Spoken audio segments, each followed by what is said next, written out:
So hey guys, welcome back to my channel. और आज का वीडियो हमारे लिए काफ़ी इंपॉर्टेंट होने वाला है क्योंकि आज हम ऐसे टॉप 30 जीके के क्वेश्चन देखेंगे जो रेलवे के एग्ज़ाम में पूछे जा चुके हैं। सो ये और भी अलग एग्ज़ाम में पूछे जा सकते हैं, जैसे सीआरपीएफ, एसएससी, यूपी पुलिस, जो भी हम पेपर देते हैं कॉम्पिटिटिव के, वो पेपर में ये सवाल पूछे जा सकते हैं क्योंकि ये रिपीटेड प्रश्न है। सो आज हम ऐसे ही टॉप 30 क्वेश्चंस के प्रैक्टिस करेंगे, उनके आंसर्स देखेंगे ताकि अगर ये क्वेश्चन रिपीट होते हैं तो हमें इसका आंसर पता और हम सही आंसर दे सके।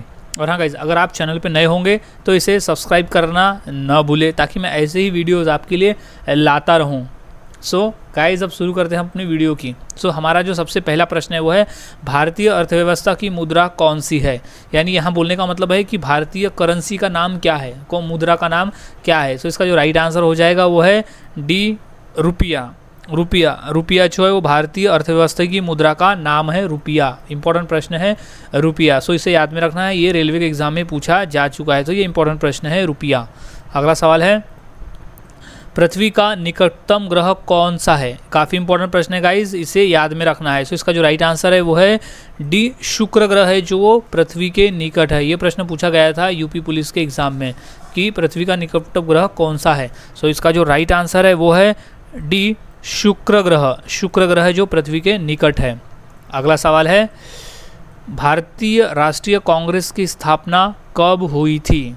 इंपॉर्टेंट प्रश्न है ये, एसएससी के एग्ज़ाम और रेलवे के एग्ज़ाम में आ चुका है। इसका जो राइट आंसर है वो है ए, 1885 में भारतीय राष्ट्रीय कांग्रेस की स्थापना हुई थी। तो याद रखें 1885। अगला सवाल है, अशोक चक्र में कितनी तीलियाँ होती है। ये सवाल बेसिक है लेकिन ये सवाल 2 से 3 बार पूछा गया है, ये भी इंपॉर्टेंट की श्रेणी में आता है। इसका जो राइट आंसर है वो है बी, 24। अशोक चक्र में 24 तीलियाँ होती है, 24। अगला सवाल है, क्रिकेट का जन्मदाता कौन से देश को कहा जाता है। काफ़ी इंपॉर्टेंट प्रश्न है, याद में रखना है, ये यूपी पुलिस के एग्ज़ाम में आ चुका है। इसका जो सही आंसर है वो है ए, इंग्लैंड देश में शुरुआत हुई थी क्रिकेट खेलने की, तो उसे क्रिकेट का जन्मदाता कहा जाता है, इंग्लैंड। अगला सवाल है, इलेक्ट्रॉनिक नगर के नाम से किस शहर को जाना जाता है। इलेक्ट्रिक नगर के नाम से भारत के वो कौन से शहर को जाना जाता है। इंपॉर्टेंट प्रश्न है, यूपी पुलिस के एग्ज़ाम में ये प्रश्न आ चुका है। याद में रखें, इसका जो राइट आंसर हो जाएगा वो है बी, बेंगलुरु को इलेक्ट्रॉनिक नगर नाम से भी जाना जाता है, इलेक्ट्रॉनिक नगर नाम से भी इसे जाना जाता है, बेंगलुरु को। अगला सवाल है, अमेरिका की खोज किसने की। तो इसका जो राइट आंसर हो जाएगा वो है सी, कोलंबस ने की थी। अमेरिका की खोज कोलंबस ने की थी, और जबकि भारत की खोज वास्को दी गामा ने किया था। राइट आंसर है इसका कोलंबस, अमेरिका की खोज। अगला सवाल है, ओजोन परत कहाँ पाई जाती है। काफ़ी इंपॉर्टेंट प्रश्न है ये, इसे ध्यान में रखना है। इसका जो राइट आंसर हो जाएगा वो है ऑप्शन डी, समताप मंडल में ओजोन परत पाई जाती है, समताप मंडल में ओजोन परत पाई जाती है। अगला सवाल है, मोनालिसा का सुप्रसिद्ध चित्र किसने बनवाया था। इंपॉर्टेंट प्रश्न है गाइज, ये यूपी पुलिस और सीआरपीएफ के पेपर में ये प्रश्न पूछा जा चुका है। मोनालिसा का चित्र किसने बनवाया था। इंपॉर्टेंट प्रश्न है, इसका आंसर हो जाएगा option C, Leonardo da Vinci चित्रकार थे जिन्होंने मोनालिसा का सुप्रसिद्ध चित्र बनवाया था। अगला सवाल है, भारत सेवक समाज की स्थापना किसने की थी। इंपॉर्टेंट है, ये रिपीटेड प्रश्न है यूपी पुलिस में। इसका जो राइट आंसर हो जाएगा वो है ऑप्शन बी, गोपाल कृष्ण गोखले ने भारत सेवक समाज की स्थापना की थी, गोपाल कृष्ण गोखले। अगला सवाल है, मानव शरीर में कुल कितनी हड्डियां होती है। इंपॉर्टेंट प्रश्न है, ये प्रश्न रिपीटेड है, ये प्रश्न एसएससी, सीजीएल में और रेलवे के पेपर में 2 बार पूछा जा चुका है। इसका जो राइट आंसर है वो है 206। मानव शरीर में कुल 206 हड्डियाँ होती है। मानव शरीर में कुल 206 हड्डियाँ होती है, लगभग 206 हड्डियाँ होती है। अगला सवाल है, शांति घाटी किस राज्य में स्थित है? इंपॉर्टेंट प्रश्न है, यूपी पुलिस के एग्जाम में ये 2 बार पूछा जा चुका है। शांति घाटी स्थित है केरल में, केरल राज्य में शांति घाटी स्थापित है। शांति घाटी जो है वो केरल राज्य में है, शांत घाटी या शांत घाटी। अगला सवाल है, WTO का मुख्यालय कहाँ है? WTO यानी होता है वर्ल्ड ट्रेड ऑर्गेनाइजेशन, यानी विश्व व्यापार संगठन। कहाँ है इसका मुख्यालय, कहाँ है? तो इसका जो राइट आंसर है वो है बी, जेनेवा। जेनेवा में। इंपॉर्टेंट प्रश्न है ये, एसएससी के पेपर में आ चुका है। सो जेनेवा में है वो WTO यानी वर्ल्ड ट्रेड ऑर्गेनाइजेशन, विश्व व्यापार संगठन। अगला सवाल है, नेहरू ट्रॉफी किस खेल से संबंधित है? इंपॉर्टेंट प्रश्न है, वो कौन सा खेल है जिसको जीतने पर नेहरू ट्रॉफी दिया जाता है? तो इसका जो राइट आंसर है वो है सी, फुटबॉल। फुटबॉल से नेहरू ट्रॉफी फुटबॉल से संबंधित है। फुटबॉल खेल में नेहरू ट्रॉफी दिया जाता है, याद में रखिए। अगला सवाल है, सूर्य के सबसे निकट कौन सा ग्रह है? इंपॉर्टेंट प्रश्न है ये, प्रश्न यूपी पुलिस में और रेलवे में पूछा जा चुका है कि सूर्य के सबसे निकट कौन सा ग्रह है। सो इसका जो राइट आंसर हो जाएगा वो है बी, बुध ग्रह। बुध ग्रह जो है वो सूर्य के सबसे नज़दीक वाला ग्रह है। बुध ग्रह जो है वो सूर्य के सबसे नज़दीक वाला ग्रह है, याद में रखे इसे, इम्पोर्टेंट है। अगला सवाल है, महात्मा गांधी का राजनीतिक गुरु कौन था? इंपॉर्टेंट प्रश्न है ये, महात्मा गांधी का राजनीतिक गुरु कौन था?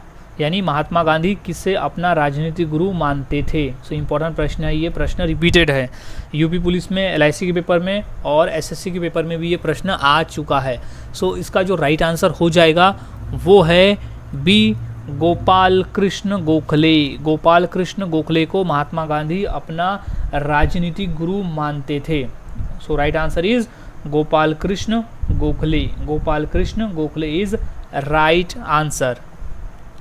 अगला सवाल, भारतीय जीवन बीमा किसके अंतर्गत आती है, यानी उसे कौन संचालित करता है? सो भारतीय जीवन बीमा निगम जो आती है वो आती है ऑप्शन ए, केंद्र सरकार। इंपॉर्टेंट प्रश्न है ये, एलआईसी के पेपर में आ चुका है। सो इम्पॉर्टेंट है ये कि भारतीय जीवन बीमा जो है वो केंद्र सरकार के अंतर्गत आती है, केंद्र सरकार उसे संचालित करता है, यानी उसकी जो पूरा देखरेख है वो केंद्र सरकार ही करता है।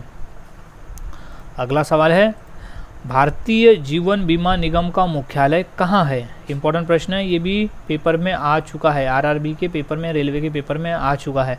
सो इसका जो राइट आंसर है वो है बी, मुंबई में। मुंबई भारतीय जीवन बीमा निगम का मुख्यालय है मुंबई में। इंपॉर्टेंट प्रश्न है, याद रखें, भारतीय जीवन बीमा का जो मुख्यालय है वो मुंबई में है। अगला सवाल है, भारतीय रिजर्व बैंक का मुख्यालय कहाँ है? इंपॉर्टेंट प्रश्न है ये, भारतीय रिजर्व बैंक का मुख्यालय कहाँ है? सो इसका जो राइट आंसर हो जाएगा वो है बी, मुंबई। भारतीय रिजर्व बैंक का जो मुख्यालय है वो मुंबई में है। इंपॉर्टेंट प्रश्न है, मुंबई भारतीय रिजर्व बैंक का मुख्यालय है मुंबई में। अगला सवाल है, भारतीय वायुसेना का नियंत्रण कौन करता है? इंपॉर्टेंट प्रश्न है ये, भारतीय वायुसेना का नियंत्रण कौन करता है? सो इसका जो राइट आंसर है वो है डी, वायुसेना महानिदेशक। वायुसेना महानिदेशक जो है वो भारतीय वायुसेना का नियंत्रण करता है। इंपॉर्टेंट प्रश्न है, इसे ध्यान में रखना है कि वायुसेना का नियंत्रण जो करता है वो करता है वायुसेना महानिदेशक। अगला सवाल है, भारतीय वायुसेना का मुख्यालय कहाँ स्थित है? भारतीय वायुसेना का मुख्यालय कहाँ है? गाइस काफ़ी इंपॉर्टेंट है ये प्रश्न, यूपी पुलिस में और बिहार में जो एग्ज़ाम होते हैं वहाँ पे पूछा गया था, और एसएससी के पेपर में भी आया है, आरआरबी के पेपर में भी ये पूछा गया है कि वायुसेना का मुख्यालय कहाँ स्थित है। सो इससे काफ़ी इंपॉर्टेंट कर ले, क्योंकि ये प्रश्न पूछा जाता है, एसएससी के पेपर में भी ये प्रश्न पूछा गया था। सो इसका जो राइट आंसर है वो है सी, नई दिल्ली। नई दिल्ली में भारतीय वायुसेना का मुख्यालय है, नई दिल्ली में, याद रखें, नई दिल्ली भारतीय वायुसेना का मुख्यालय है नई दिल्ली में। भारतीय वायुसेना का मुख्यालय है नई दिल्ली में। अगला सवाल है, करो या मरो का नारा किसने दिया था? करो या मरो का नारा किसने दिया था? इंपॉर्टेंट प्रश्न है ये, आरआरबी में 2 बार, एसएससी में और यूपी पुलिस में जो एग्जाम हुआ था उसमें भी आया था, और एलआईसी के पेपर में भी ये क्वेश्चन और एमपीएससी के पेपर में भी ये आ चुका है ये प्रश्न कि करो या मरो का नारा किसने दिया था। सो इसका जो राइट आंसर है वो है ऑप्शन ए, महात्मा गांधी जी ने करो या मरो का नारा दिया था। आज़ादी के समय जब लड़ाई लड़ रहे थे तो उन्होंने करो या मरो का नारा दिया था। काफ़ी इंपॉर्टेंट प्रश्न है, इसे याद में रखें। अगला सवाल है, मलेरिया किसके कारण होता है? मलेरिया जो रोग है वो किसके कारण होता है? इंपॉर्टेंट प्रश्न है, ये प्रश्न एसएससी के पेपर में आ चुका है, सो इसे इंपॉर्टेंट की श्रेणी में डाल दें। तो इसका जो सही जवाब है वो है डी, मच्छर। मच्छर के काटने से, यहाँ मलेरिया का जो रोग है वो किसके काटने से संबंध है प्रश्न का, सो इसका जो राइट आंसर हो जाएगा वो है डी, मच्छर। सो मच्छर के काटने से मलेरिया का रोग होता है। मलेरिया रोग जो होता है वो मच्छर के काटने से होता है। अगला सवाल है, पहला मुगल शासक कौन था? इंपॉर्टेंट प्रश्न है, ये एसएससी में और यूपी पुलिस के एलआईसी के पेपर में ये प्रश्न पूछा जा चुका है। रेलवे में तो 2 बार आया है, तो इससे काफ़ी इंपॉर्टेंट कर ले। सो इसका जो राइट आंसर हो जाएगा वो होगा सी, बाबर। बाबर जो था वो पहला मुगल शासक था, बाबर। बाबर के बाद उसकी सल्तनत बढ़ी, उसके बाद आए हुमायूं, शाहजहाँ, अकबर उसके बाद आए थे, यानी उसके ही वंश थे। So right answer is Babur. Question ऐसा भी आता है कि पहला मुस्लिम शासक जिसने भारत पर आक्रमण किया था, तो भी बाबर ही है। सो याद रखिए, बाबर जो था वो पहला मुस्लिम शासक था। अगला सवाल है, कुत्ते के काटने से कौन सी बीमारी होती है? इंपॉर्टेंट प्रश्न है, ये प्रश्न आ चुका है आरआरबी के पेपर में। कुत्ते के काटने से कौन सी बीमारी होती है? तो इसका जो राइट आंसर है वो है सी, रेबीज़। रेबीज़ नामक बीमारी कुत्ते के काटने से होती है, इसलिए आजकल रेबीज़ के टीके भी लगाए जाते हैं ताकि कुत्ता अगर काटे तो उसका जो वायरस है वो शरीर में ना फैले। सो जो कारण है वो रेबीज़। रेबीज़ से कभी कभी मौत भी हो जाती है इंसान की। सो रेबीज़ है कुत्ते के काटने से होने वाली बीमारी। अगला सवाल है, सबसे ऊंचा पर्वत कौन सा है? सबसे ऊंचा पर्वत कौन सा है? इंपॉर्टेंट प्रश्न है, ये प्रश्न बेसिक है लेकिन ये प्रश्न पूछा जा सकता है और पूछा भी गया है, सो इसे इंपॉर्टेंट कर ले। सो राइट आंसर है ये B, Mount Everest. Mount Everest जो है वो दुनिया का सबसे ऊंचा पर्वत है, माउंट एवरेस्ट। और माउंट एवरेस्ट स्थित है नेपाल में। सो याद रखें, माउंट एवरेस्ट सबसे ऊंचा पर्वत है। अगला सवाल है, आर्मी का सबसे छोटा रैंक कौन सा है? इंपॉर्टेंट प्रश्न है ये, नेशनल एकेडमी, इसमें पेपर में पूछा जा चुका है, यानी नेशनल डिफेंस एकेडमी का जो पेपर हुआ था इसमें ये क्वेश्चन पूछा गया था 2 बार। सो इसे इंपॉर्टेंट कर ले, ये अदर एग्जाम में भी आ सकता है। सो इसका जो राइट आंसर है वो है बी, सिपाही। सिपाही जो होता है वो आर्मी का सबसे छोटा रैंक होता है। आर्मी का जो सबसे छोटा रैंक होता है वो होता है सिपाही का। जब भर्ती होती है आर्मी में तो उसे सबसे पहले जो पद मिलता है होता है सिपाही का पद होता है निम्नतम, सबसे नीचे वाला। अगला सवाल है, प्रथम महिला आईपीएस कौन बनी थी? भारत में प्रथम महिला आईपीएस कौन थी? इंपॉर्टेंट प्रश्न है, ये एसएससी में और आरआरबी के पेपर में यानी रेलवे के पेपर में ये आ चुका है कि प्रथम महिला आईपीएस कौन बनी थी। तो इसका जो राइट आंसर है वो है ए, किरण बेदी। किरण बेदी जो थी वो पहली आईपीएस थी, प्रथम महिला आईपीएस जो थी वो थी किरण बेदी। सो याद में रखें, किरण बेदी, ये प्रश्न पूछा गया है। अगला सवाल है, आगरा शहर किसने बसवाया? आगरा शहर जो है वो किसने बसवाया था? सो इसका जो राइट आंसर है वो है ए, सिकंदर लोदी। इंपॉर्टेंट प्रश्न है, ये प्रश्न पूछा जा चुका है। सो इंपॉर्टेंट कर ले इसे कि सिकंदर लोदी जो था उसने आगरा शहर बसवाया था। अगला सवाल है, विश्व में माउंट एवरेस्ट पे चढ़ने वाली पहली महिला कौन थी? विश्व में जो माउंट एवरेस्ट पे चढ़ी थी वो पहली महिला कौन थी? गाइस इंपॉर्टेंट प्रश्न है, ये प्रश्न रेलवे में, यूपी पुलिस के एग्जाम में और ये नेशनल डिफेंस एकेडमी जो आर्मी के पेपर होते हैं उसमें भी ये पेपर में ये क्वेश्चन पूछा जा चुका है। तो इसे इंपॉर्टेंट कर ले। तो इसका जो राइट आंसर हो जाएगा वो है बी, जंके तबी। जंके तबी जो थी वो पहली महिला थी, नॉट विश्व में पहली महिला थी जो माउंट एवरेस्ट की चढ़ाई की थी। सो जंको तबी जो थी वो पहली महिला थी। सो ये इंपॉर्टेंट कर ले। सो गाइज आज हमने ऐसे टॉप 30 क्वेश्चंस देखे जो काफ़ी इंपॉर्टेंट है, जो हर पेपर, कोई भी कॉम्पिटिटिव एग्जाम देखो, ये हर क्वेश्चन इंपॉर्टेंट है हर एग्ज़ाम के लिए। सो आज जितने भी हमने क्वेश्चन देखे उनके आंसर याद रखें ताकि पेपर में आए तो आप इसे सॉल्व कर सके। सो गाइज मिलता हूँ मैं ऐसे ही और नए सेंटेंस और नए जीके के साथ अगले वीडियो में। तब तक के लिए अगर आप चैनल को सब्सक्राइब कर दे और बेल आइकॉन दबा दे ताकि मैं वीडियोस अपलोड करूँ तो आपको ऐसे वीडियोस आसानी से मिले और आपकी आसानी से पेपर की तैयारी हो जाए। सो मिलता हूँ अब अगली वीडियो में।